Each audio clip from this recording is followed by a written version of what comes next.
You'll never know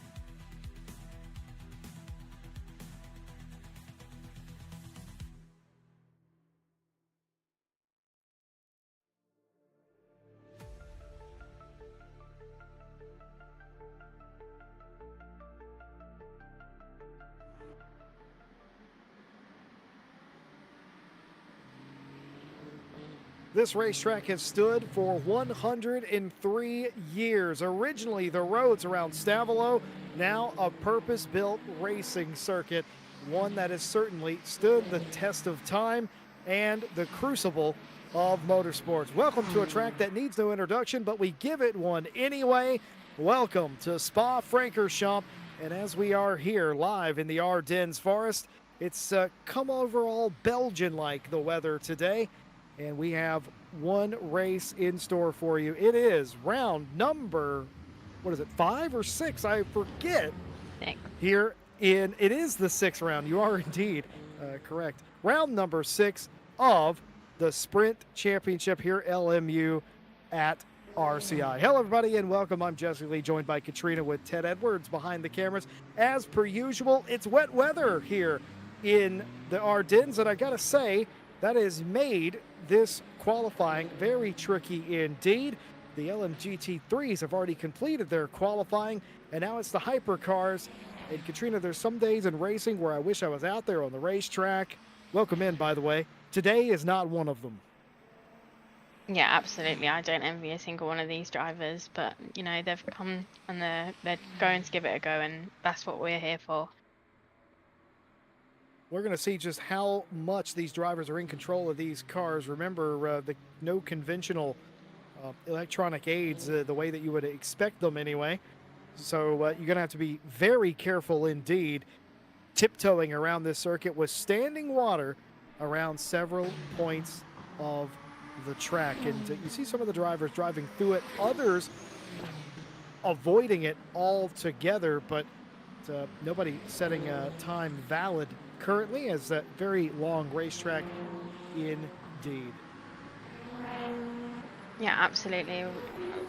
As we said before, LMU being a new sim to some of these people, you know, and maybe this is the first time that they've raced in the rain. It'll be good to watch them and, you know, see where people find time and can push their limits in the wet. Big racetrack indeed, 7 kilometers around. That's 4.35 miles if you're from the correct side of the planet. But I digress. 1:44.7, the quickest lap time ever run around here. And that was 1 year ago. Sergio Perez did it in his Red Bull RB20. They won't quite be hitting those lap times here today, but it will be interesting to see how close they do get to a representative time, despite the fact that it's absolutely chucking it down at this particular stage. We were told a week ago, Katrina, there could be rain here. We were thinking maybe, or I was thinking maybe, more intermediate weather. Nope, this is a full deluge now. Yeah, absolutely. This isn't just, you know, a little bit of light rain. This is full wet track, wet weather. Looks like it's on the horizon for some time as well, so it'll be interesting to see how the race pans out. Certainly will. Riding on board, Daniel Gottschalk's Toyota Gazoo racing car, the number 7. He's going to go up to P6 with that lap time, 21.6. The current quickest is the Peugeot Barnabas Facekiss behind the wheel, 219.8. Rodriguez, Pettit, the top 3, Kapslar, Van Dries, Skinanov, and Gottschalk, the top 7 or so cars. And whoa, it sort of illustrates how dangerous it is. It got away from him that time in Eau Rouge and Radion. Yeah, absolutely. As you can see, the grip and, you know, things are just not going to be there in the wet. So, you know, making sure you're on track and you've got your head focused is important.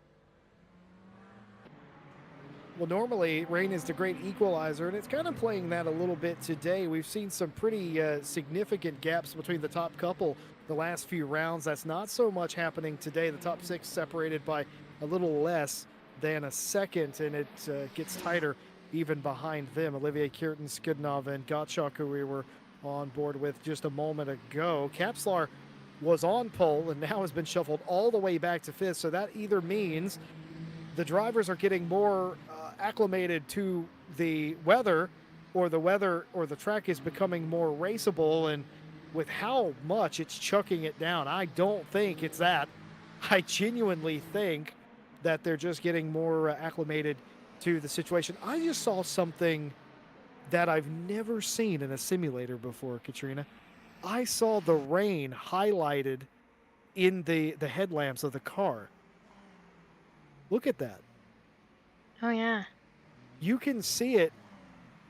That is very interesting. Now, I've seen all sorts of light reflections in other sims before, but correct me if I'm wrong, chat, but I'm pretty sure we've never been able to see rain illuminated by the headlamps like that. That was absolutely beautiful. Getting closer to real life every day in the simulator. Zeno Van Driesch improves upon their time, a 2-minute 20.137. That brings them into the top 5 in their Lamborghini Iron Lynx number 63. Barnabas still leads them all with that 19.1 as Capslar has gotten a bit closer. Well, actually, Facekiss has actually improved upon their time to a 19.1, and then Capslar has catapulted themselves to P2. Rodriguez now third, Pettick fourth, Van Driesch fifth, and as they continue to qualify, we left Sebring last week, Katrina, with almost a deadlock in the championships. We'll show you the points as they start today, but with a couple of rounds left to go, 3 counting today at Spa, this is literally anyone's championship in both categories. Yeah, absolutely. After the race that we had last week at Sebring, with the change of first position like a couple of times, it really changed up the championship, and like you say, it is literally points in it now, which makes it for an interesting championship ending.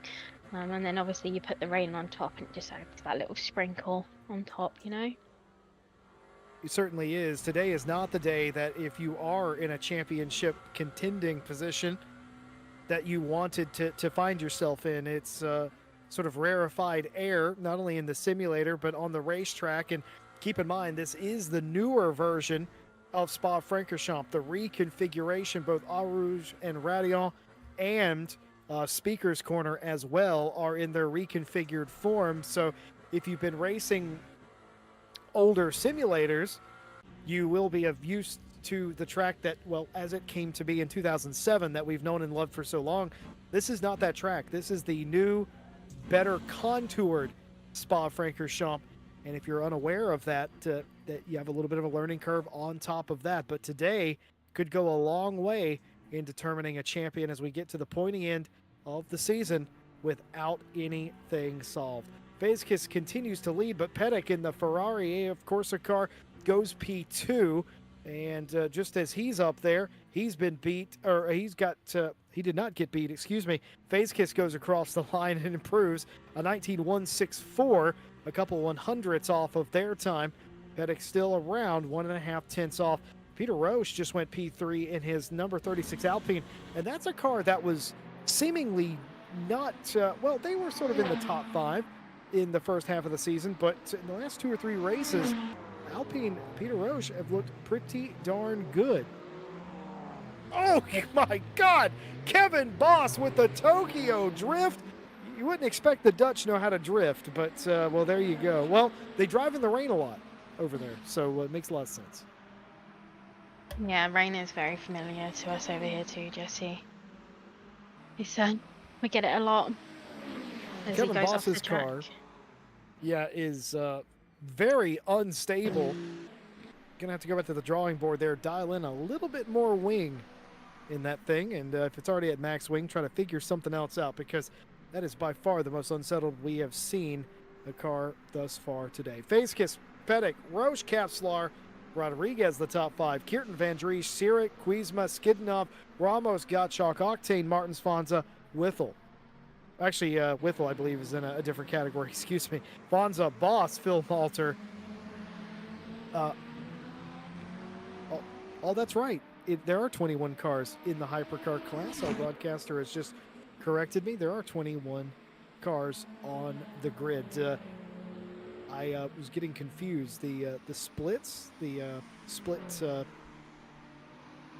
marks for the two, or not for the 2 classes, but for the 2 splits there. Jensen a car, though, trying to get themselves out of the back part of the field. Katrina, there's really only one place you want to start in weather like today, and it's not where Jensen Acker is. It's definitely where Facekiss and Pettick are. Yeah, definitely want to be up there with the amount of spray that's going to be coming from all the cars, and any carnage that may happen at the front or in the middle. Don't want to be mixed in with that. I don't remember what race car driver said it, but he was being interviewed after a race where he'd come through the field in the rain, and he was asked, that was incredibly brave. What led you to be that brave on the brakes and everything in this weather? And he said, well, I couldn't see anything, so kind of makes it Oh, easier when you it's just like whenever they painted the trees white at Le Mans, scared the hell out of some of the drivers because then they could see the forest that was going to kill them. And that made it a lot more scary than if they couldn't see it at all. Same thing happened when headlight technology evolved as well a few years later. Jensen Acker did gain a couple of spots there, up to 16th place as Facekiss continued to pour it on. An 18.5, good enough for pole position today. And the flyby shots here showing a very different Spa than the one we are currently dealing with. yeah, this is definitely one that they probably see in their dreams today. Qualifying results starting with the hypercar class. Barnabas Facekiss on pole position today in his number 93 Total Energies Peugeot, a 2-minute 18.741 over Adam Kapslar's Ferrari. Half a second the difference there. David Pettick joins on the second row with Peter Roche, all within 0.8 of a second from the leader. Michel Rodriguez, Louis Kirton the next row, Zito Van Dries, Maciej Sirik is the next. And on the fifth row, Nico Kuzma and Sergei Skidnov round out your top 10. Outside of that, Mikel Ramos, Daniel Gottschalk, Billy Octane, Miguel Martins, Francisco Fonza make up the top 15. Jensen Acker, Kevin Boss, Rudy Philmalter, Peter Varga, John Becker. Richard Withel will start from 21st place, which is either the worst starting position or the best one. Moving on to LMGT3, Klaus Neiring up in front of the field in the 155 Ferrari, a 2-minute 33.591, good enough for pole in the GT class. Christopher Strepa in second place. Rob Franken, Tom Watts will share the second row. Hey, I love that. A couple of RCI folks in there. RCI staff on the second row. Hopefully they don't get into any extracurriculars on the opening lap. Daniel Durrett, Dan Van Zutphen make up the next row. Piero Cini, Callum Kerrigan next. Ellis Buckley and Ryan Gill complete your top 10. Lily Armstrong, Louis Villamas, the next row. Donis Ibiza, Scott Lawson, and DeLuca are your 15 starters in LMGT3. And I just want to talk about the elephant in the room. That was not the qualifying that Ryan Gill needed, was it? Absolutely not. Here After the is. performance that he had last week. He's been on a tear recently, I got to tell you, last few weeks. And back in the championship hunt, starting 10th, probably not great. Starting order rolling across your screen right now. Competition in both classes. And I will say, nobody has taken control of this championship. It looked like it was about to be done and dusted a few weeks ago, both championships. And then we had Ryan Gill come into the fray, and we've had so much calamity in the hypercar class that Kapslar has not been able to capitalize on that, looking to convert today. And don't get me started on Sebring specifically. What did we have? 4 different leaders in the hypercar class before one of them finally took control. So much mechanical failure at Sebring, and last lap drama in LMGT3 to boot.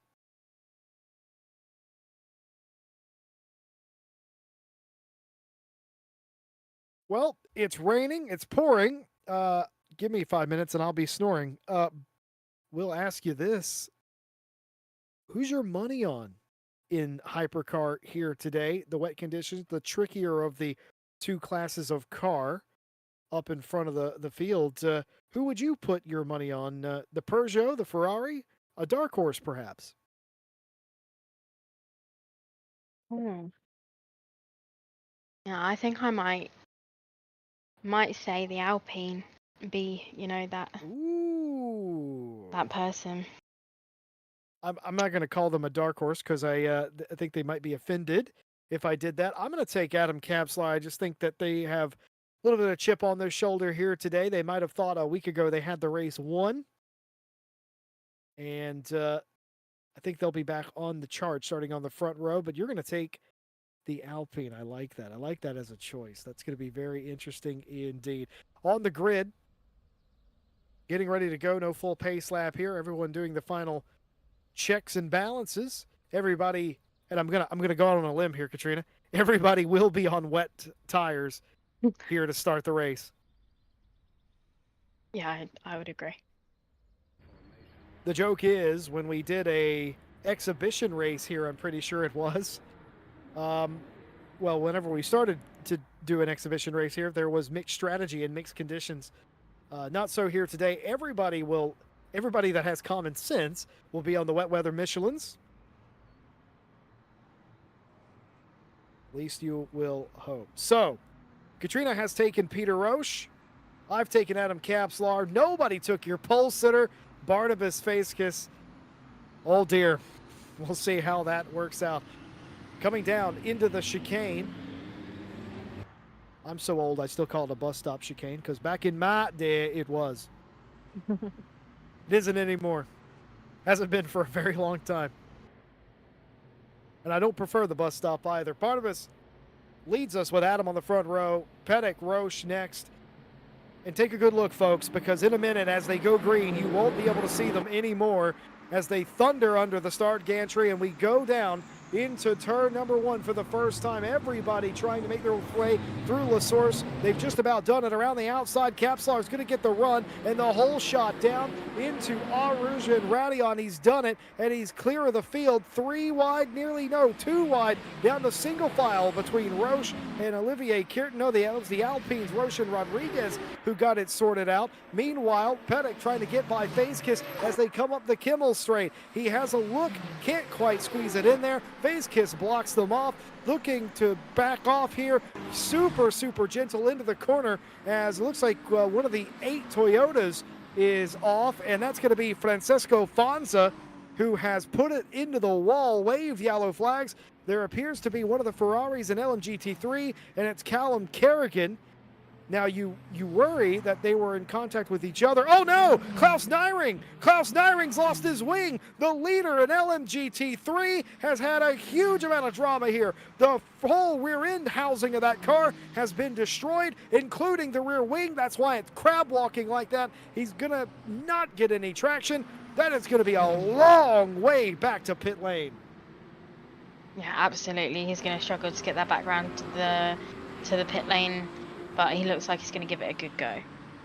He's not giving up, is he? He's not teleporting to pit lane. He is going to drive that car back to the pits. And he's not giving up the ghost here. But for Klaus Nyring, that is not what you wanted to see out of the 155. They were, again, another potential contender having issues here. Kapslar, though, picking up sort of where he left off before he was forced to retire a week ago. Facekiss looked like they were going to be overtaken by Pettit. That didn't happen. Klaus Nyring, we're just being told the 155 Ferrari has now, in fact, DNF. Too much damage to drive that car back around the race course.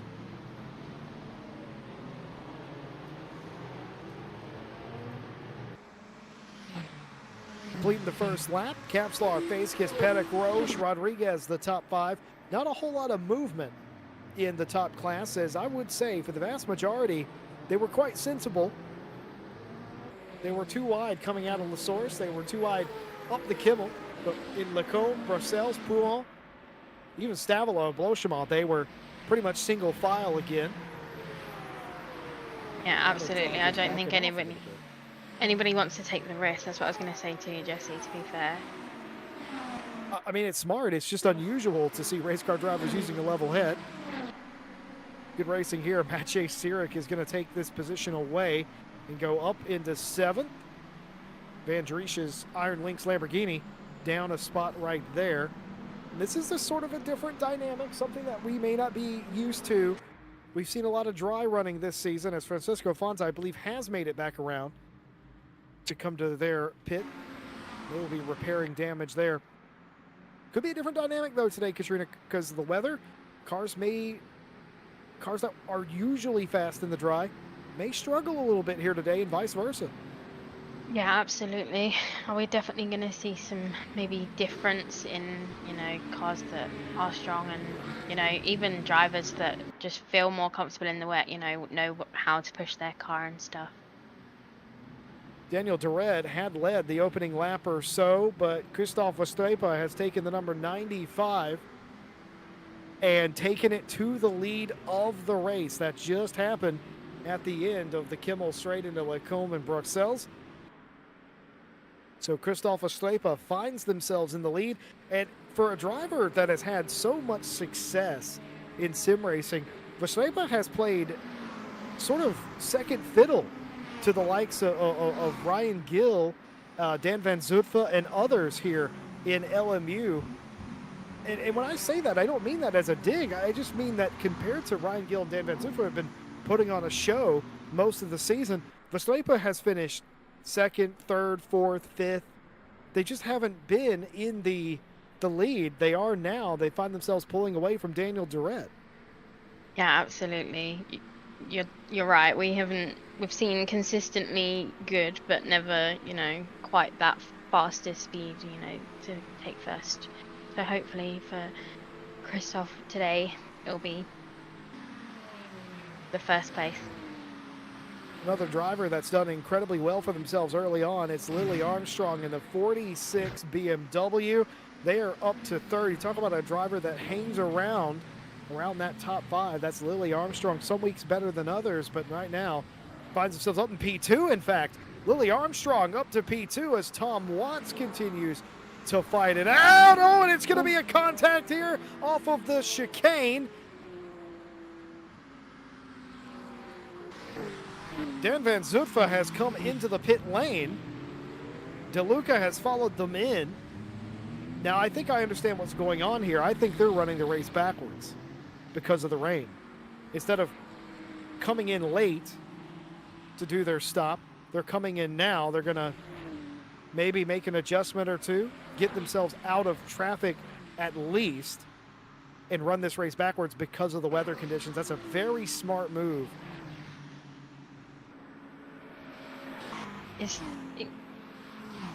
Yeah, you're right, Jesse. If we think about what we saw last time and the way that it's been flipped, it makes sense. Like you say, if I was a driver, I don't think I'd want to be up there, fighting with people, that might accidentally take me out because they're not so confident in the wet and stuff like that. So, going for your pit now and then going back in, going back out on the race in a bit more emptier racetrack just makes sense. You could do that in the dry. There's nothing that says that you can't do it in the dry. The difference is you don't really gain as much. There's also more at risk in the wet. So if you have an opportunity to take yourself out of a dodgy situation, which I would say poor visibility is that, why wouldn't you do it? I just think it makes sense. We'll bring you live photos, live pictures of the race here in a moment. And until then, we're going to do a little radio RCI with you, Jesse Lee, Katrina with you here on your Friday evening, wherever you are in the world. Thank you so much for being with us. We definitely appreciate you being here. And if you haven't already, like and subscribe. Follow us over on Twitch as well. Big shout out to our partners, AKE Sports, Coach Dave Delta, Green Man Gaming, Moser Racing. We appreciate them. And if you haven't heard, we're doing a little iRacing series. Starts tomorrow, the RSS Endurance Series. I cannot wait. Katrina, you and I are going to team up for a little while on that broadcast as well. It's essentially pretty similar to what we see out here today. We've got GTs and hypercars, but it's over on iRacing, and it should be a really fun time. Of course, iRacing, completely different to LMU in a lot of ways, but hopefully some good racing in 6-hour competition there. And at the end of the championship, the top 3 finishers in the championship for both categories make some money. How sweet is that? Yeah, so you get to have fun racing, and if you do well, you get to be rewarded. Who wouldn't say yes to that? 100 buckaroos for the winners, and it goes down from there. Second place gets a bit, and third place gets a bit as well. And if you finish in the top three, and this is, I don't care all the money. What I do care about, for the very first time in RCI history, the top three, I believe it's the top three in both categories, will not only get prize money, they're also going to get physical trophies as well. That's what I would be more interested in. You know what? I'd be the same. And you can say, yeah, but I've got the first ever, RCI iRacing trophy, you know? I would like to tell a Jesse Lee story while we're doing the RCI podcast. When I was a little Jesse Lee, and I know it's probably hard to believe that I was one day, but I was a little Jesse Lee. I was littler anyway. I'm already small, but I was littler, and I participated in sports, and there were several times where we got trophies, not participation ones, but we'll gloss over that. That's a different argument for a different day. But actual trophies. I would take that trophy to breakfast with me for a week after getting some of them. It's one of my fondest memories of a kid of being successful at an sport. So I'm not saying that sim racers would do that. I am saying that the second they receive them, there will be pictures in the Discord. Yeah, I mean, and if you do take it to breakfast, a picture of your breakfast and the trophy, I'd love to see it. Yeah, absolutely. We'd love to see it. I used to drink high C out of mine. I got a cup once for like a field day thing, like a track thing, and I drank high C out of it, and I thought I was just the coolest person. You know I wasn't. what? You got a cup, why not use it? You know? Yeah. If I want a cup now, it'd be filled with a different Mhm. beverage. Yep. Mm-hmm. But there you have it. Live timing returning to the screen. I'm not even sure how Thomas did that. I don't know how. I don't know what wizardry allowed him to overlay the timing and scoring on a standby screen. How in the heck did he even do that? Back to live images here. About 11 minutes has elapsed. Capslar leads Phase Kiss, but the gap is coming back down. That gap was nearly 2 seconds. It is hovering around a second. Pettit Roche all falling a little bit behind with Rodriguez in the top five. Dan Van Zutphen, who was on the move earlier on, has retired the number 95, and that's going to damage their championship hopes. I think I just saw Cine as well has DNF'd their car. It is Piero Cine has DNF'd the TF Sport Corvette, and that is unfortunate as well. Unknown why that has exactly occurred, but two of those cars, including the United Autosports McLaren, in the garage will take no further part in today's race. The attrition definitely getting early in this one. Yeah, absolutely. I can't blame them at this stage. Do you know what I mean? Like, you've still got 48 minutes left. If you're not confident and you feel like you're going to do more harm than good on the track, sometimes it is for the best just to say, you know what, I'm going to park it in the garage and be done with it, and then come back next week, with more practice and hopefully less rain for those who are not enjoying the rain. Yeah, it's certainly one of those where if you're having a bad season, today can make it worse, and if you're having a good season, it can ruin it. But there are those among them that are sort of rain masters that appreciate this, or that they relish the challenge, or maybe in the dry they don't have the outright alien pace, but in the wet that is often called the great equalizer, maybe you have a little something extra. Maybe you are able to keep up with some that you wouldn't normally be able to keep up with, and that's the brilliant part about it. It throws a wrench in it, and oh my goodness, Mikel Ramos trying to keep the BMW behind them, and they haven't quite done it. Acker goes down the inside anyway, and a little hip and shoulder check through Brussels that time and down into speakers, but the job done and dusted. Mikel Ramos down a spot.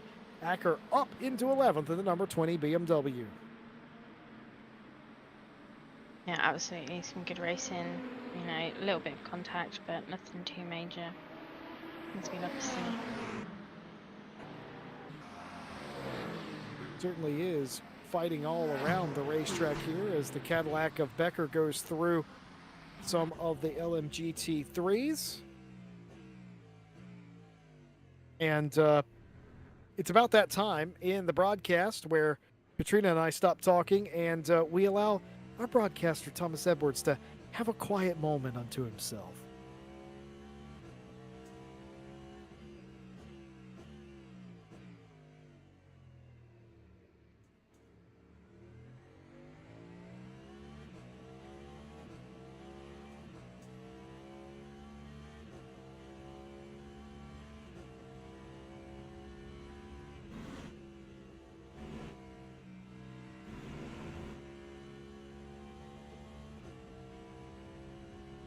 Well, I'll tell you one thing, Katrina. I'm glad I'm not sitting in the room with the man making a face like he's obviously making right now. I can picture it, though I don't want to. I can see it. It's yeah, he definitely enjoys the sound of the Cadillac. Well, you know, there's different kind of men available, Katrina, and you sure picked one. Mhm. Yep. But at least, you know, something makes him happy.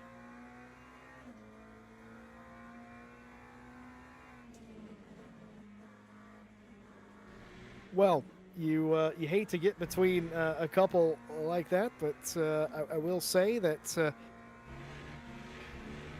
yeah, I can't even say that out loud. I was gonna make a joke that a V8's a great replacement, but it isn't really. Thomas, get your priorities straight. That's all I gotta say. That definitely, the way I said it definitely didn't sound very good on Thomas's behalf. I apologise, Thomas. Well, as this is Women's History Month, Thomas, I suggest that you learn a bit about your partner. Whilst we're having conversations about cars, Malk in the chat says, "Love the Caddy, but the Ferrari is bliss." Yeah, that's the thing. Mount comes in here every week. Mount comes in here every week and says that. You go, yeah, Caddy's cool, but have you heard the Ferrari? You know what? We should probably do a side-by-side comparison, actually, is what we should do. Dan Van Zutpha has said, sadly, had the DNF screen freeze was a hazard. So there you go, another mechanical, we'll call that a mechanical issue, as far as mechanical issues go. Shame to see a retirement from Dan, who's doing so well after joining us in the season. A little bit late, you know, coming back up and doing well, and you know, being up there in first, second, third positions throughout the races. It's been good to see. Well, I wish I was reading chat earlier because I've been pronouncing Akar's name wrong. I've been calling him Aker. It's Akar. I do apologize for that. I have seen the message, and I have corrected myself. Thank you very much. Well, I've not corrected myself. You've corrected me, but I'm now correcting me, correcting you, correcting me, is what's going on there. David Pettick going 3 wide up the middle. Able to shoot the gap. And continue on unabated in third place as Faiskus is all but caught Capslar. We're going to listen to the Ferrari engine for just a moment.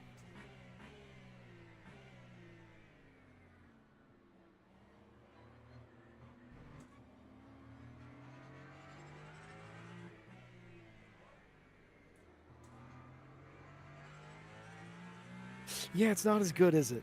Let's be honest. It's not as good. Doesn't hit the same, does it? Yeah, Malk, there's not enough freedom in that engine. I'm afraid. I don't. It's not bad. What's that Top Gear meme? This is brilliant, but I like this. I think is what's going on there. Stevenson is not in this race. You would likely be able to see him from space if he was, with his current livery choices. Yeah, I've heard about this, to be honest. I've You not heard seen about it it. You lived firsthand. it. Well, I mean, I lived the actual event, but like the car livery, I've not seen it firsthand, but I've heard about it. It's it's a sight to behold. No custom liveries in LMU currently, by the way, but that might be why Les isn't here, because he can't put himself on the car. Maybe. I'm excited for them to bring out liveries though, and I'm sure that will be something that they, approach upon in the future. But I like seeing all the pretty cars and what they look like, and everybody's creative flair on their cars. Becker coming out of the pit lane there. You have to assume that is the required stop. Nobody can make it on virtual energy, so everyone will have to come down pit lane at least once. John Becker's Cadillac doing that at the moment. Now saying that it's the ERS recharge whenever it's coming down through the gears that they like about the Ferrari. That's fair enough. It is quite a lovely sound. Going to be 3 wide here with 2 Porsche Penske's. A little bit of contact. They just about sort it out before it becomes a bigger problem in Lacombe that time. But only just.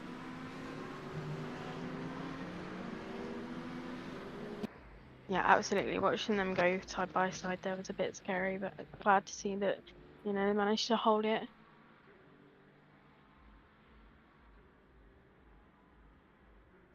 Rudy Philmalter in the pit lane. Louis Kierton on the racetrack. Continuing to battle Sirich for 6th place. Billy Octane, I've just noticed, is also DNF. Callum Kerrigan has not made it through Lacombe. He is missing his wing. Oh, he has the Klaus Nyring wobble. The GR Racing Ferrari is off. Lily Armstrong is off. That car was P2 a little while ago, down to 5th now. Where even is that? Is that in... That's coming through campus. Is where that is. Very strange place to have an off. Something's wrong with that car. The back end looks disconnected, as if they've bent something in the rear end of that thing.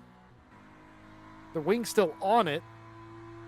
But yeah, there's something broken in the rear suspension of that car. Easy to do in LMU. Yeah, absolutely. I wonder if they were tapped into. Oh, maybe. Someone maybe just made contact with them, just causing them to have a little bit of rear damage. We'll see if they come into pit here. No, they're not coming into pit, so that could have just... Yeah, it just looks like something's wrong with the car, but they did not come in. Might still be assessing the damage. Richard Withel, a little bit slow there.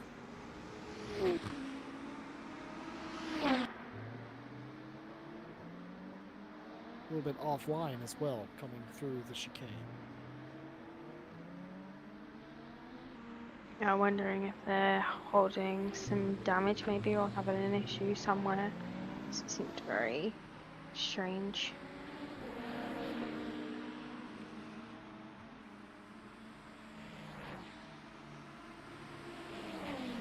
Race continues. 38 minutes left of this round of the LMU Sprint Series here on RCI TV. We are at Spa-Francorchamps. It's been wet throughout. Practice, qualifying, and the race consistent. We've already seen significant drama in today's race. But one thing that isn't Gianluca De Luca. I'm not even sure where that is. That is near pit exit. In fact, that was a weird camera angle from behind that threw me off. I thought we were near Stavolo or something, but I saw the line there and I didn't know where that was. But that was the exit of pit lane. You would imagine an incident going up Raddion there.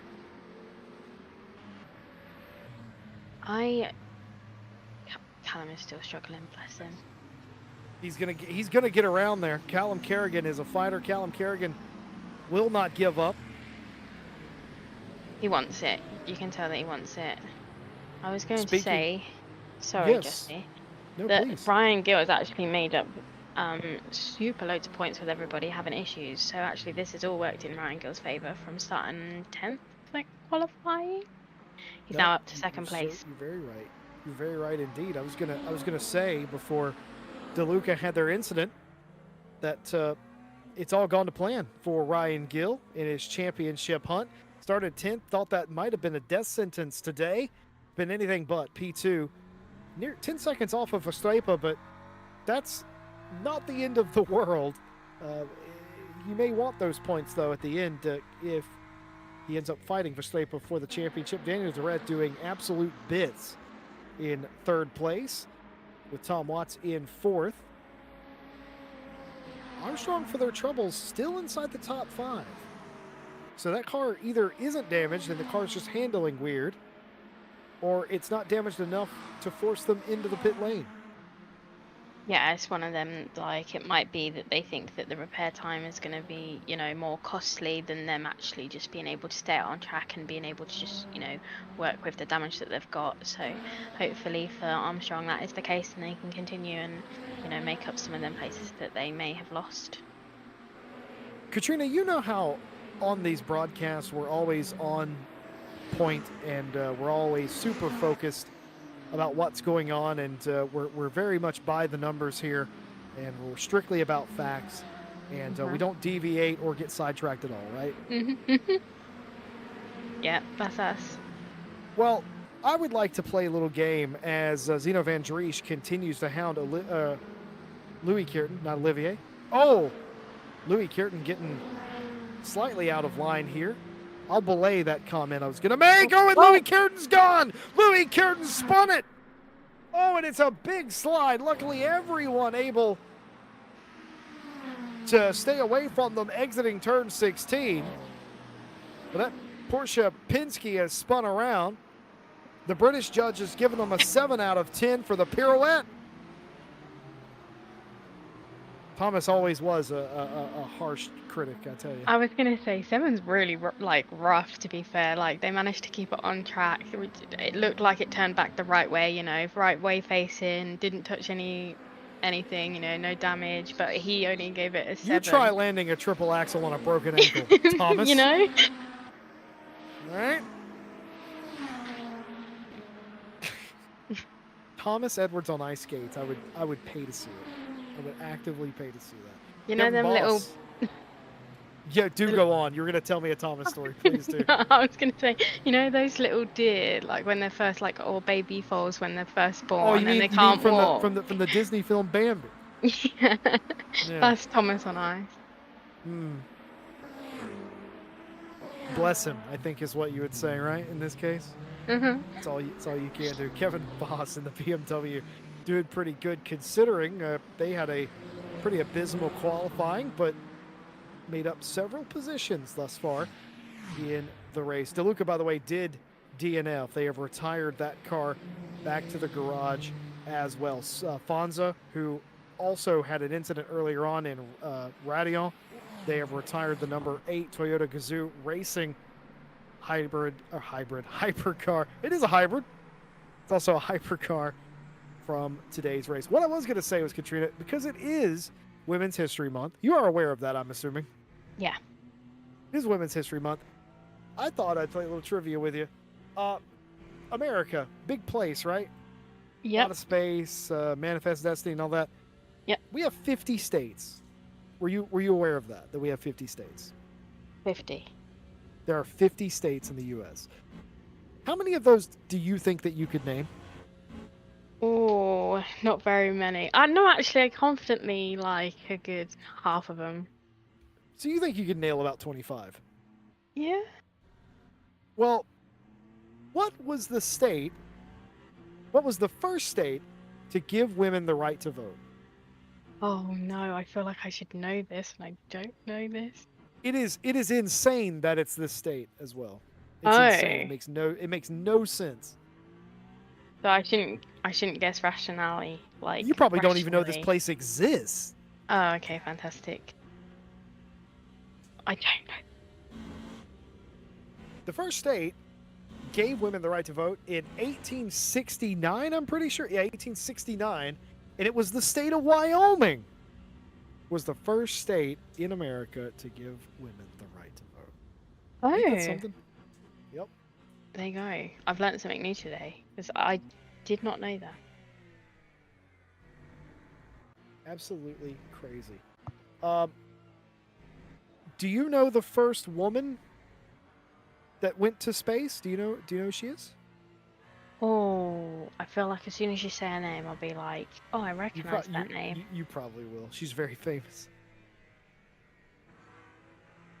First woman in space. I'll give you a hint. It happened in 1983. I wasn't born then. Neither was I, but that's.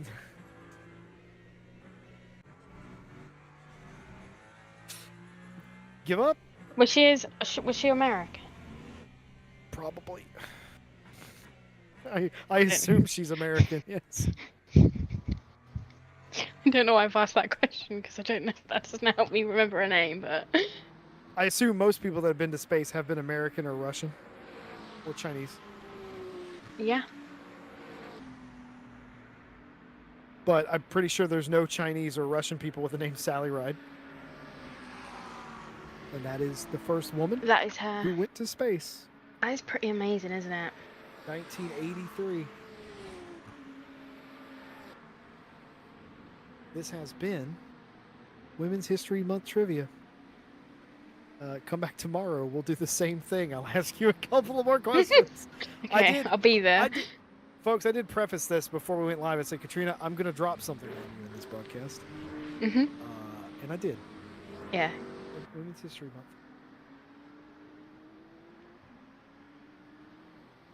Willie Armstrong made up a spot there. Nothing particularly wrong with that car, though we thought earlier it might have been. I think that's just how Armstrong's driving that machine. Literally driving the wheels off of it a little bit, but up into fourth, has overtaken Tom Watts. Daniel Duret's in third, and Armstrong is catching them quite nicely indeed. The tail of the tape here for the top 15 for LMGT3, DeLuca, Cini, Van Zutphen, and Nyring. All of those cars out of today's race. Ibiza and Buckley here. Yellow flag. Oh, Scott Lawson. And the number 7, Toyota Gazoo hypercar as well. That's a multi-class incident up at Radion on pit exit. Now, the question is, Katrina, whose Michelin is that? I'm gonna guess it's his. Well, hold on, folks at home. Remember Sesame Street? Let's count. 2 tires. 1, 2. We can get a reverse angle. We can keep counting here. Can you count to 2? Let's do it in Spanish. Uno. Oh no. Dos. Okay, I can only see 2. Daniel Gottschalk Oh, I see. into the garage for the second race in a row. Wasn't leading today, though.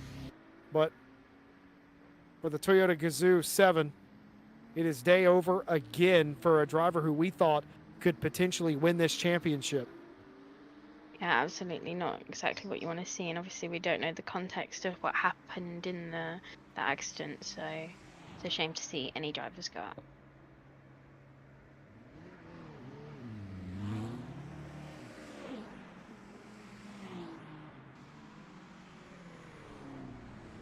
Well, you can imagine what exactly happened there. Likely the 2 cars getting tangled up. Now, was one already spun when the other got there? Who knows? But tires flying are typically not a good thing. In real life, you'd have to throw a safety car. But fortunately for us, the track will clear itself after a prescribed period of time. Yeah, absolutely. We're starting to see some more people come in at about the halfway mark, which is something that's quite natural in an hour race. You know, around the 20 to 30-minute mark, I expect to see more cars come in as we see Donez Ibiza in the pit lane. By the way, Evan has joined us in chat. That's ET78, by the way. Evan has come into chat and said that the first woman was a Russian cosmonaut, Valentina Tereshkov.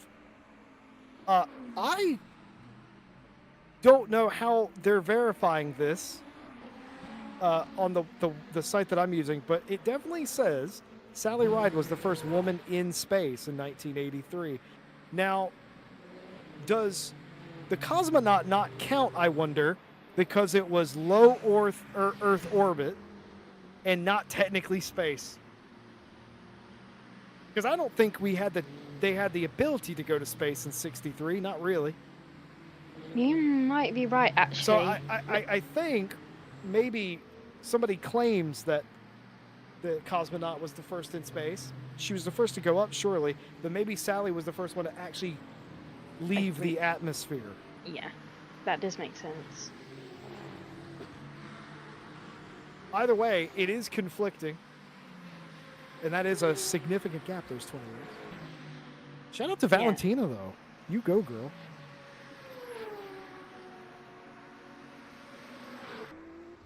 Katrina, I hear there's been a spot of bother in the pit lane, and it's still happening. What's going on? I think we are watching Ibiza, who has just had a penalty for speeding in the pit lane. Currently, just looks like they're sat still, maybe having some extra issues that we don't know about, and that's the reason that they sped. Still just sat. Yeah, this is looking a bit strange there. They had the penalty, pit lane violation, and now they're just sitting there, and that's it's not particularly good to just sit there because there's no ghosting in LMU, and they're not necessarily blocking pit out, but it does make it incredibly tight. Yeah, absolutely. And obviously, if you don't know that someone's sat there and you just go to take the normal line out, might be an issue with that as well. So hopefully we don't see anything and they manage to rectify before anybody needs to come out of the pit lane. Hopefully everyone was aware of it.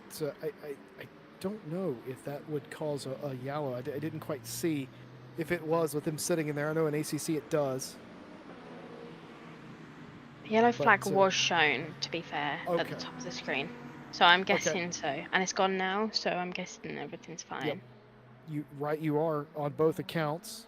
Ibiza has retired the car after coming to pit lane and receiving a penalty.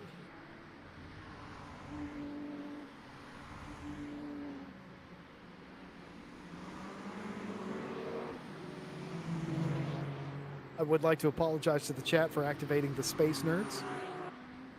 I didn't mean to do that. Start of them now. Man, the space race was a weird time in history, too. It was very strange. America was so afraid of Sputnik when really all the thing could do was read temperature and send a ping back to a base. But such were the times. I'm thinking, looking at this fight between first and second here, that maybe I shouldn't have backed the Alpine, even though, you know, still going strong in fourth. And maybe I should have gone for the Peugeot. Well, I would like to be smug because I picked Adam to win this race, except that Barnabas, who both of us overlooked, who started on pole today in the Peugeot, the Total Energies Peugeot, has caught back up, and they've stayed within a second for pretty much the entirety of the middle part of this race. They've not been able to make the move, as now they're working lap traffic, other hypercars in the field to get out of the way here quite nicely indeed. But this is about it. It's been about this gap for the majority of the time. No mistakes by Capslar, no movement by Barnabas. They just have set here quite happily. Set about 1 second apart. Pettick has not really lost out either since the first 20 minutes of the race. It's stabilized. Pettick now still 3.4 seconds or so off of the front group as we see the energy on the right-hand side of the screen, the red, orange, green bar.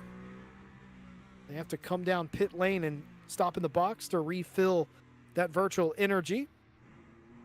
It's not the actual fuel in the car or the tires they have to replace. They have enough to do a 60-minute race of that. It's the virtual energy that needs to be replaced, and to do that, you come and sit in your box for a moment.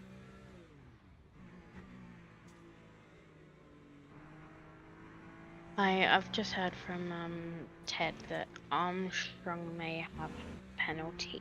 Not that we know what it was for, but obviously that means that they're coming back through the field might, you know, come to a little bit of a halt because they to serve that penalty. You hate to see that. You certainly do, for a car that was up in P2 and went back to 5th on an incident. We didn't quite see exactly what happened, but they were on their way back. Rudy Philmalter, I've just noticed, has DNF.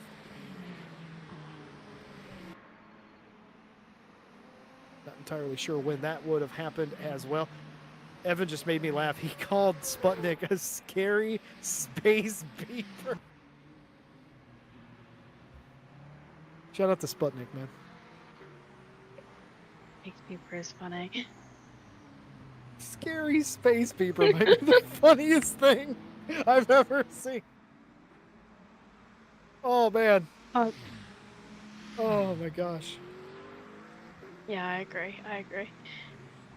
Thomas, who is appearing as RCI TV, as he's our broadcaster, is saying that he reckons that P1 and P2 are clutching to save fuel. That's interesting. I assume he means virtual energy, but that is very interesting. Oh yeah, because I was just about to say, is fuel gonna be a big thing in a race that's got rain?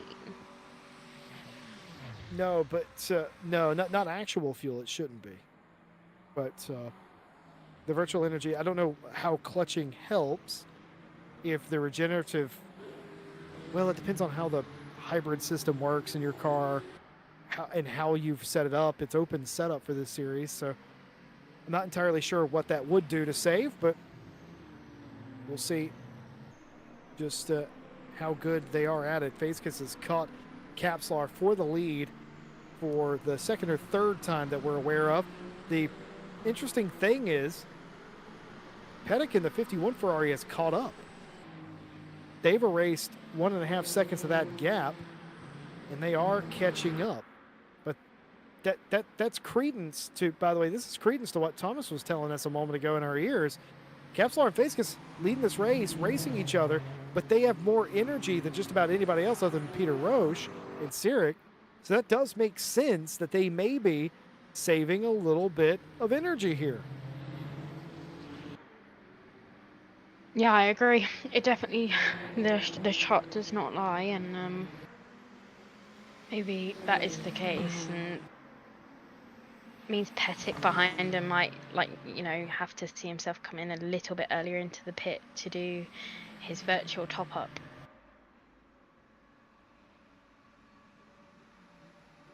We'll have to see. We're just as enthralled as anyone else at this point, seeing exactly, we can see what they're doing, but we don't know how effective it's going to be. Now keep in mind, there is no mandatory stop, Katrina, so if they can keep themselves from having to come down pit road, just about half of the cars have already come down pit lane, but if they can keep themselves from coming down pit lane, they don't have to. There is no RCI mandatory pit stop here. If they can stay out, they will stay out, and I think that's what a lot of them are trying to do. And that might be a case today where some are able to do it because of the rain, because of the pace being slowed up enough that they're not hitting those top speeds. They're not burning as much of that electric energy in the car. Callum Kerrigan down the pit lane to the attention of his team. It will be good to see, and it will be the first time, obviously, that we have seen it in this championship, of them, being able to go the full hour without going in for a pit. Mike Redford in chat says that he was looking at the energy graphic and says, because it's a sim, that it ain't really an estimate. It's going to be spot on. Right, you are. It's what did the British say? Bob on. It's bob on, in fact. Yeah, it's bob on, innit? Bruv. I've just made myself cringe, Jesse. I'm not going to lie. Could you be with Thomas if you talk like that? Do you think?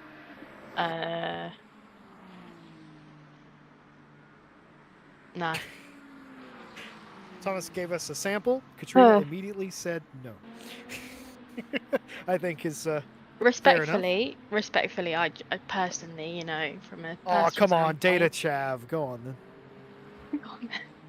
I think I'd end up speaking in that way, And I wouldn't be able to stand either freaking one of you. I'll tell you that right now. I already go to my parents' house and they call me up for the way that I say things like glass and things. So. Wait, hold on. Have you taken on a southern accent? Oh, I took on Thomas's accent, whatever that is, because I used to say like glass and grass. Glass. Oh, you were a bit posh, yeah? Yeah, but now I say glass. Glass. Glass and grass. Yeah. But. Well, so when I go to my parents, it's very much like every time I say it, they'll like go, yeah, glass. And I'm like, okay. Shout out to Katrina's posh parents. Speaking of that, at least you're not going around your in-laws like I am going, howdy. How y'all doing? Monocles falling out all over the place, In-laws, am I right? I feel like I'd sound weird if I tried to say, like, y'all. No, you just did. Yeah, but, like, I really had to think about it and try, Yeah, well, I mean, I think it's better if you don't think about it. I think that's the whole point. You don't think about it too much. You say howdy. Can you say howdy y'all? Howdy y'all. That's not actually bad, That's actually pretty all right. You get weird side-eye looks in Texas, but everywhere else I think you'd be all right. Okay. I think you could pull that off. I think you could come around my neck of the woods and they would just be like, why is this British person speaking English? Why is this British person speaking American? This broadcast has gone off the rails. Peter Roche working on Pettick, who's held on to third place for the vast majority of today's race. They've been sort of on their own island until now. Roche has got the number 36 Alpine in the prime position. He's just now looking for a way by. Oh, Evan's absolutely correct. You've got to want to say howdy, y'all. That is 100% correct. That's a man who knows his accents right there.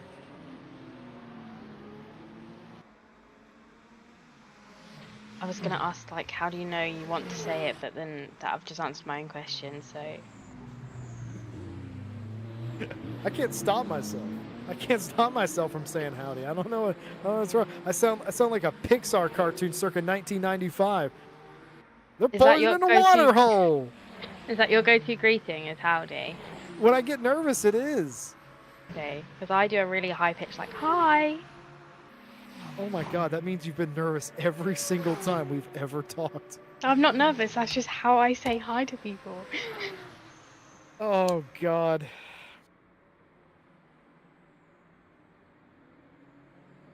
Capslar continues to lead phase kiss. There's nothing in it between Barnabas and Adam.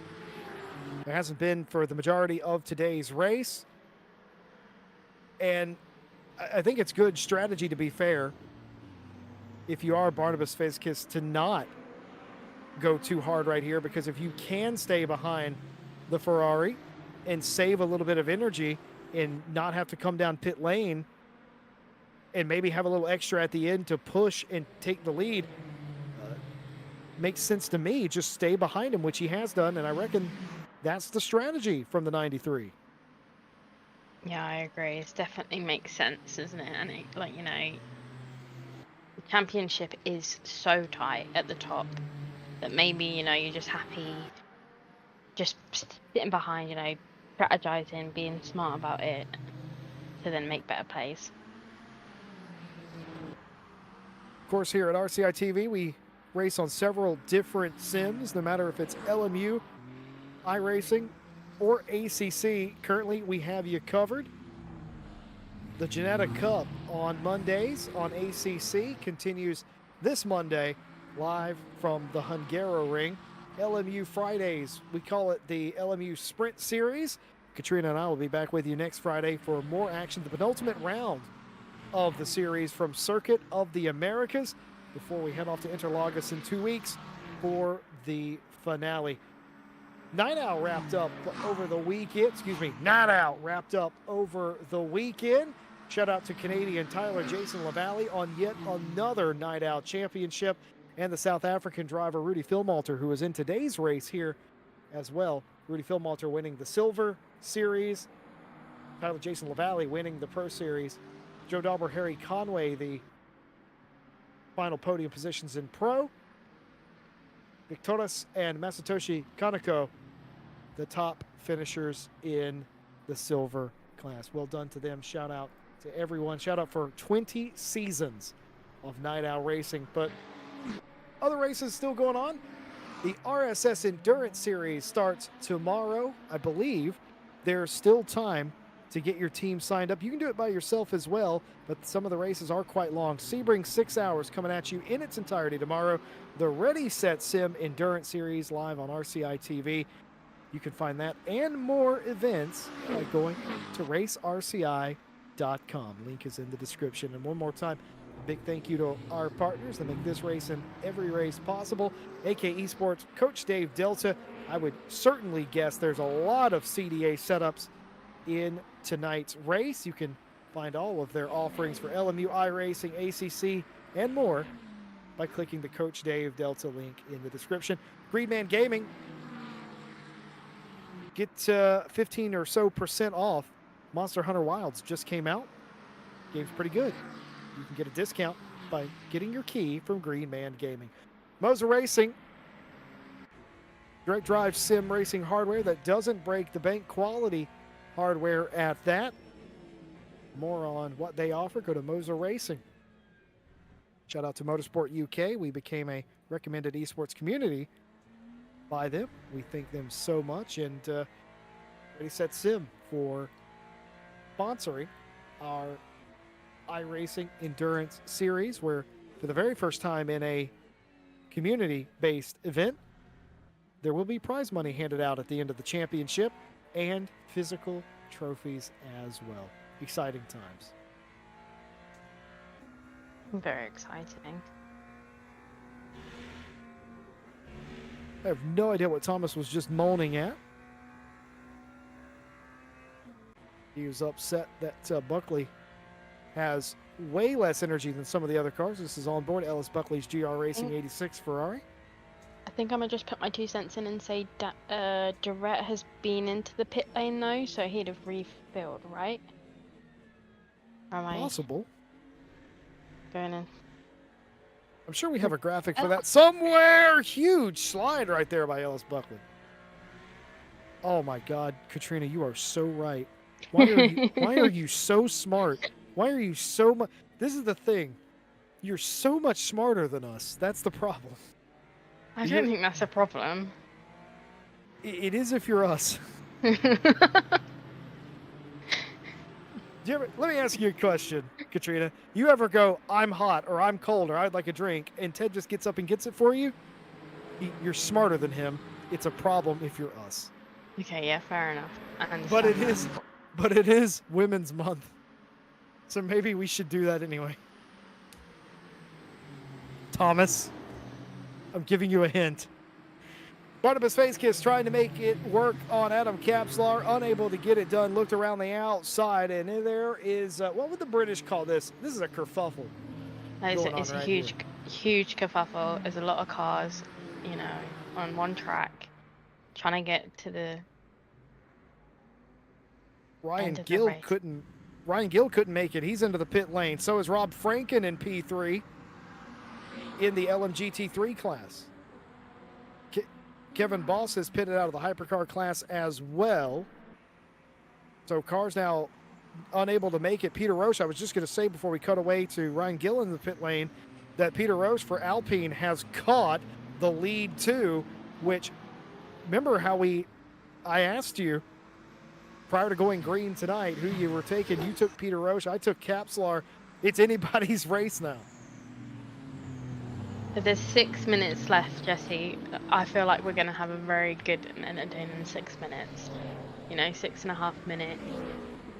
We've still got bits to do. I'm looking at Face Pass with their 13% thinking, well played, you know, well driven, smart driving.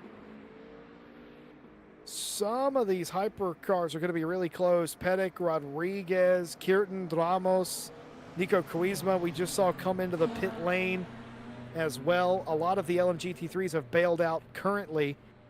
Kapslar and Facekiss, it's going to be really close. Peter Roche needs to save some energy. It's going to be really close for them as well. But I'm pretty sure anybody with 4% or less cannot make it, or potentially even 5%. I think to make it from here on out, you need at least 7%. Because it is such a long track. 4 kilometers around is Spa-Francorchamps. Long way round, but we'll see. I think maybe Kapslar is on the edge of being able to make it. Facekiss has very clearly been doing exactly what we theorized they would be doing, as we're dealing with the fading light here at Spa tonight. So not only is it raining and we're trying to save energy and get to the checkered flag, we're also dealing with failing light. Peter Roche has backed off, and this is deliberate, Katrina, trying to save that energy. Yeah, absolutely, which makes sense. If I was in third position, you know, made my way up, I would also try and, you know, maximize the energy save.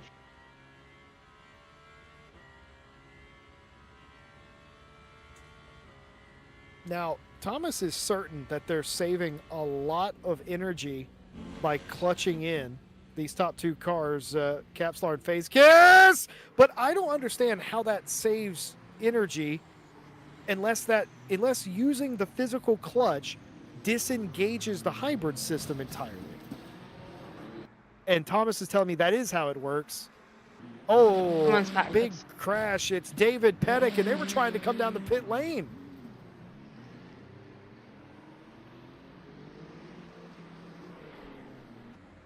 You wouldn't wreck off that far. Oh, was there contact between Michel Rodriguez and Pettit, I wonder there? I think there was contact. I think in the background I saw a different car, so in that kerfuffle, I just don't know who I saw.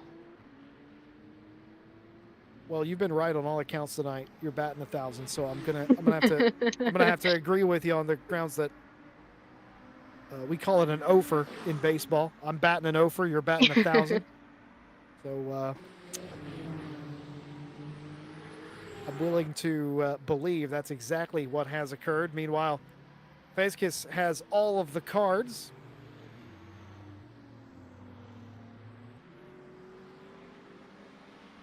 Still more issues on pit lane, I'm hearing. Yeah, it sounds like we have another penalty for Peter Varga. As I just saw in the top corner that also Durrett has got a penalty. But didn't he? That must have been for exceeding track limits too much. He must have collected all of his points that he could for that. Oh my God. Oh my.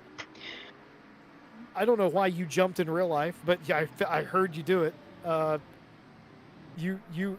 Katrina leapt out of the seat there. I thought they were going to crash. I'm not going to lie. Well, they almost did.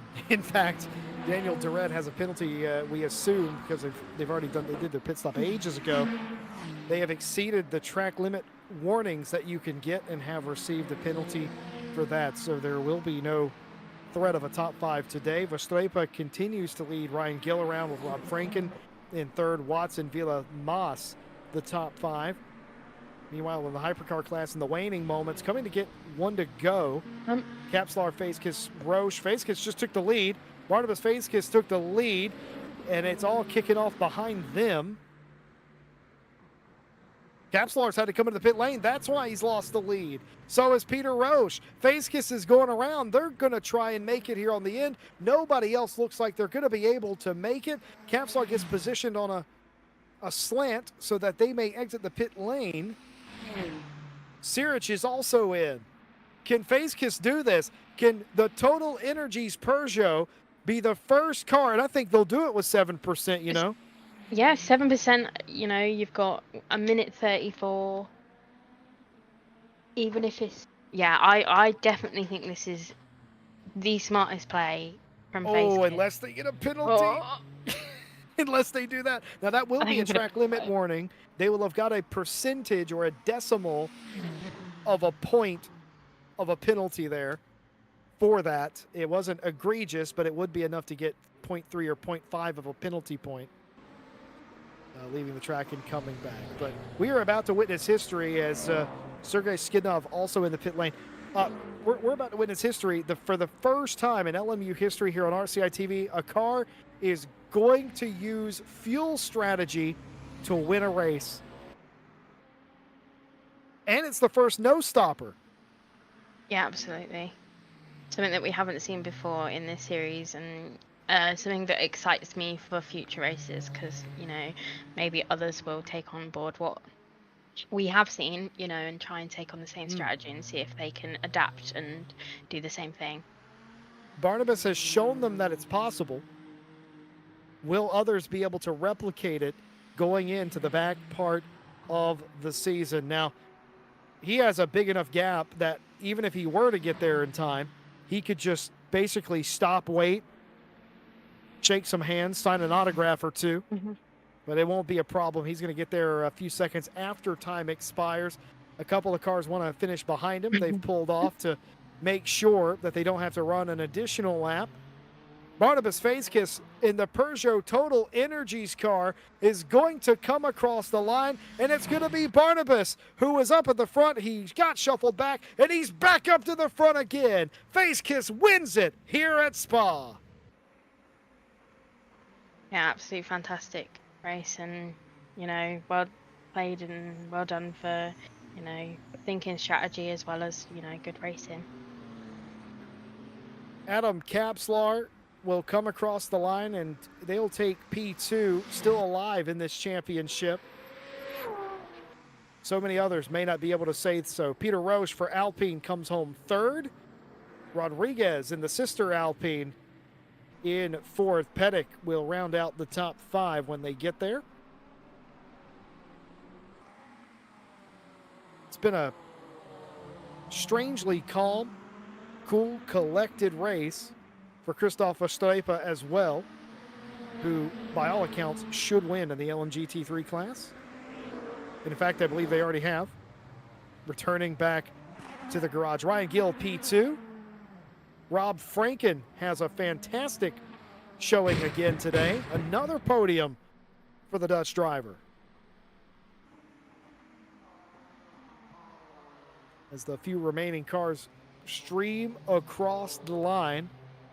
We've seen pit strategy, Katrina, come into play in this series in the past, but it's been running out or fumbling the pit stop. We've never seen a driver able to execute a strategy where they didn't have to come into pit lane.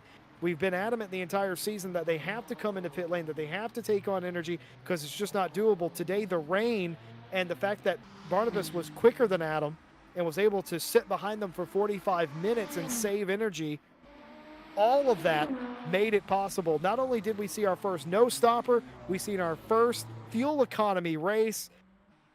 Barnabas has written the book on how to get it done, and it will be interesting to see if not only if he can replicate it, but if other people can watch this back and figure it out for themselves. And who said fuel mileage races aren't interesting?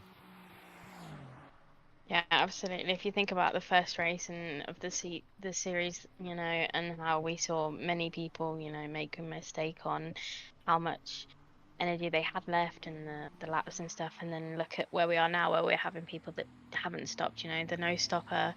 You know, I'm excited to see the future and how it shapes the rest of the series and obviously different races that come in LMU. Absolutely incredible job by Barnabas to win it in the Peugeot. Was it just me, or was that car absolutely nowhere early in the season? But they've come on strong around the halftime or the halfway point, and they've remained hot going through today. Capslar still in this championship fight on a day where they had to have it. They did get it. They got it done. Yeah, absolutely. And if you can't come first, then second is the best of what you're gonna get. And like we say, it was only 1 point into it, in it, I think, going into it today. So it'll be good to see them still super close, for the title race going into next week. Well, 2 more races left here in the LMU Sprint Series Championship. Circuit of the Americas next week. Interlagos to decide the championship fight in 2 weeks' time. Next racing here on RCI TV, the Ready Set Sim Endurance Series on iRacing will be live for all 6 hours of that series starting tomorrow. For that and more races, including the ACC Geneta Cup, racerci.com. Katrina, I'm going to try and wrangle a few interviews and see if we can't get some people in here to talk to them about their race. What was other than the pit strategy? Matter of fact, take us through the race results. In first place, we have Barnabas Facekiss. Coming up in second, we have Adam Kazlar. Third place and fourth place, we've got Double Alpine with Peter Roche and Michelle Rodriguez, followed up closely by fifth with David Pettick. Sixth, Magic Shirik. Seventh, we have Zeno Van Driesch. Eighth, Louis Kurt. And yep. Ninth, Mikel Ramos. And then in 10th, Nico Cosima. 11th, we have Miguel Martins. 12th, we have Jensen Akar in the number 20. 13th, we have Sergey Yednilov. And if I've butchered that, I'm so sorry. In 14th, we have Kevin Boss. Hold on, did you say you're British? I'm sorry. Is that what you said? Is that what you said? No, I said if I've butchered it, I'm sorry. Oh, I thought you said I'm British. I'm sorry. I was going to say that'd be the first time a British person has ever apologized for anything. That too, I do apologize. I can't remember where I was at. Kevin Boss in 14th. 15th was Richard Whittle. 16th, we saw the Cadillac of John Becker. 17th, Peter Varga. 18th, Phil Moult. I don't know his first name. I'm just going to say R. Rudy, that's it. Phil Malta.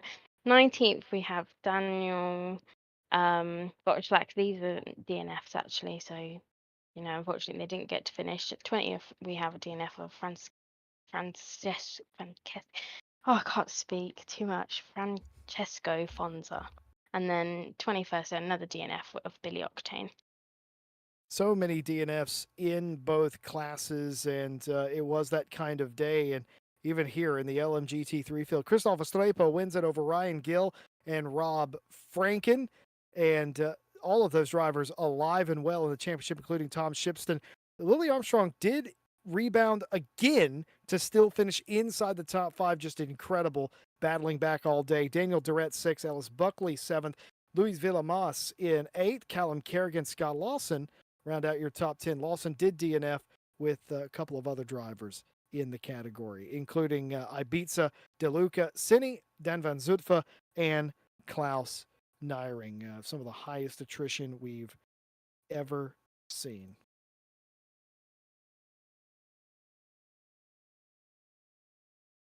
Well, we do have the championship standings.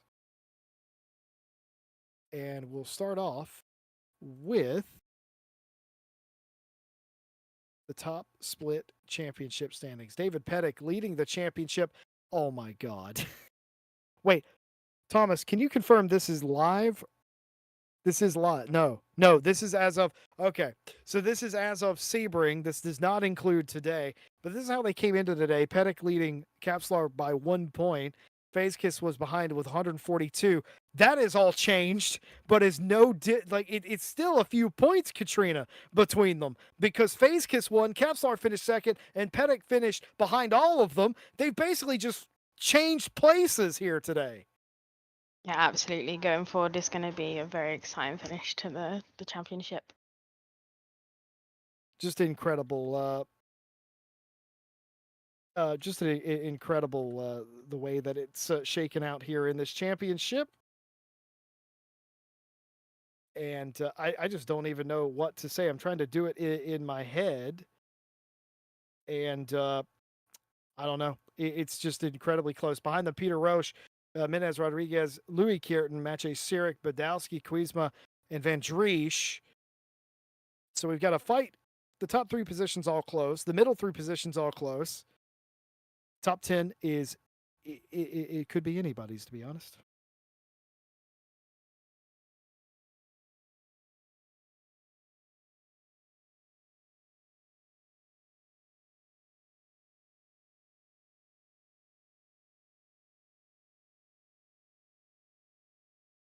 Behind them, Francesco Fonza, Daniel Gottschalk, Billy Octane, Nick Cooper, and this is all just hopeless here. Trying to make heads or tails of this. Position point makes a difference. Nick Cooper, Miguel Martins, Miguel Ramos, Nicholas Keller, Jensen Akar, Boris Shekerjev, and Sergei Skidnov. That's your top 20 in the top class. And Split 1 LMGT3, Christoph Strepa has now taken a championship lead. I wouldn't say it's decisive, but it's certainly significant. Klaus Nyring in P2, 127 points. Ryan Gill on 122 is all the way in a podium place now after it's all shaken down. Dan Van Zoofa slides down to 4th. Bill Vick makes up the final spot in the top 5, 1 point behind Don currently. Grant Willamont, Lindner, Beckett, Buckley caught in the top 10. A lot of those separated by just a handful of points, if not 10. Outside the top 10, Pierre Rossini, Armstrong, Malcolm, Oskin, and Lawrence. Oskin and Lawrence do not have championship points. We're going to pause right there as we talk to today's winner of the hypercar class. Barnabas, we theorized that we may never see what we saw today, but you used excellent strategy in the Peugeot. You stayed behind Adam all the race long. You were saving energy, right? And you saved just enough, more than anyone else, and were able to do it without stopping. Talk us through your game plan in your race. Yeah, thank you very much, guys. Well, I plan uh, to took the first place, but I didn't manage to hold it, unfortunately. I messed up with the start. After that, I tried to save as much energy I can. Fortunately, the car was mega. I didn't need to push at all, and I could manage a very good pace and a very good energy usage. Well, So let me ask, did you know that you could make it at a certain point, or were you just sort of hoping that you could make it at a certain point? Were you praying, or did you know? No, I was hoping, but in the last 5 minutes I realized I will manage to stay out. So yeah, I'm very happy.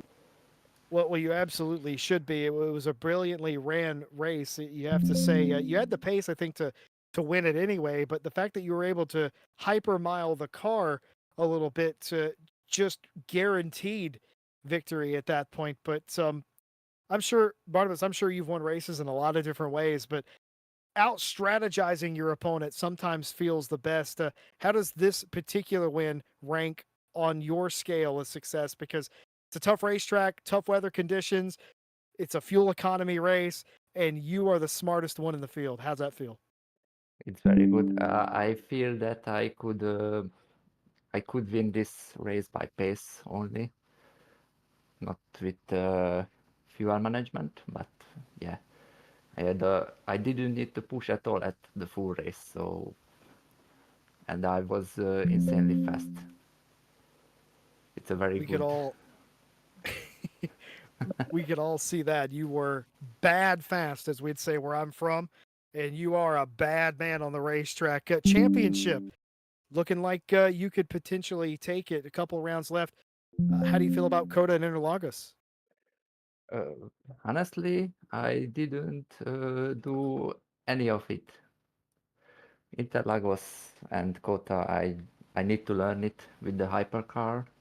I know it from ACC the kata, but Interlagos it's yeah, need to learn it. I have 2 weeks, so There you go. Barnabas, anybody you want to shout out?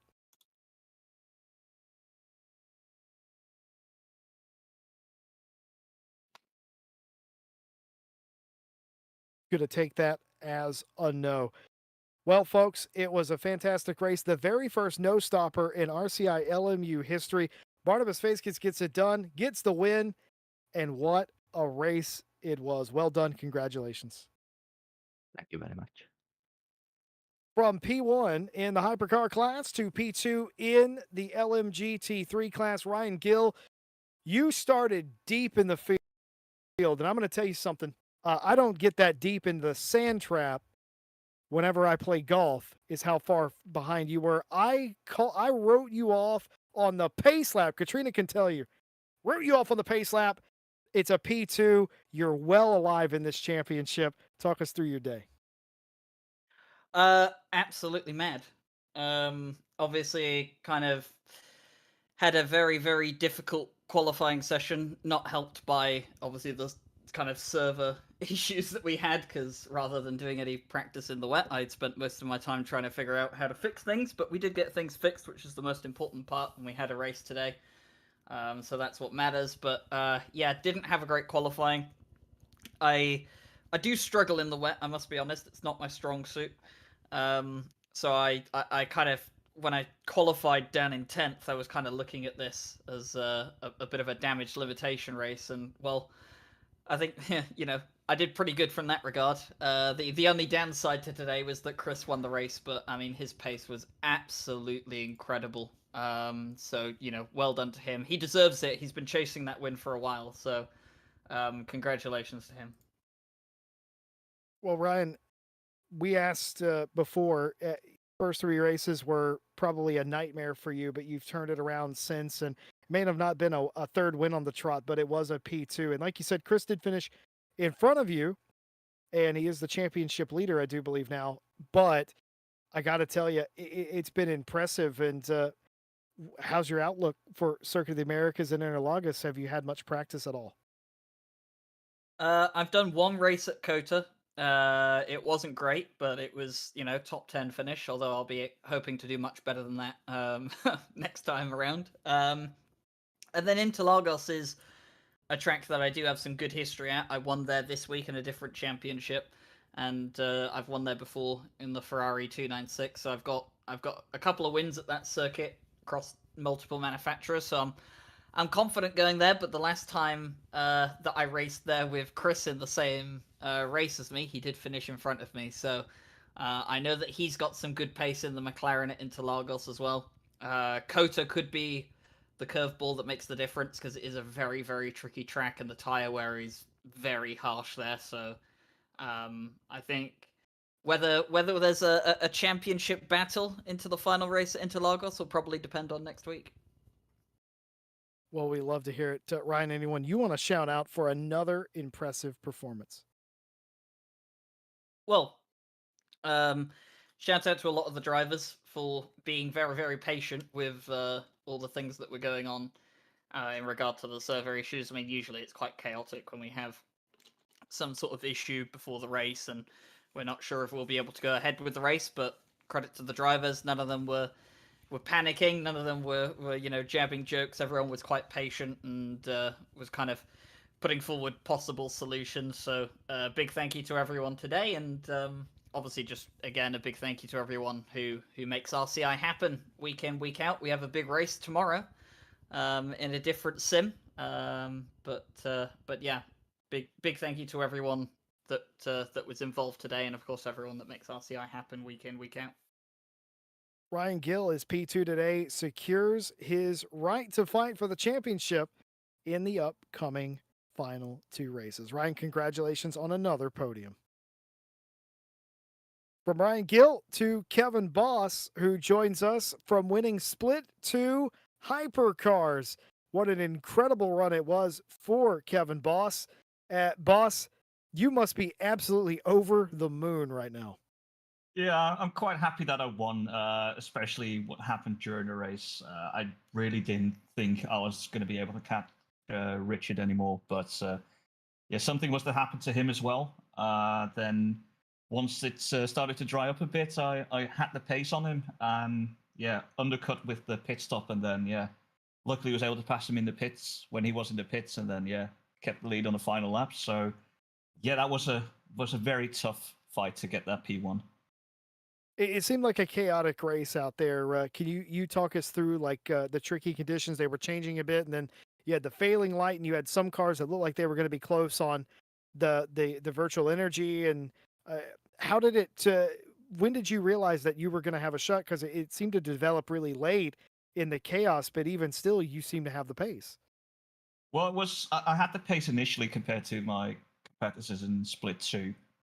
Then there was a little puntage with another driver, which lets Richard Whittle through. And actually, at that point, he was first. I was catching him again, and then he was pulling away. So I was like, "Yeah, that's over." And then it was actually once it started to dry up, something happened to him because he suddenly lost 5 seconds, and from that point on, I was just catching him again.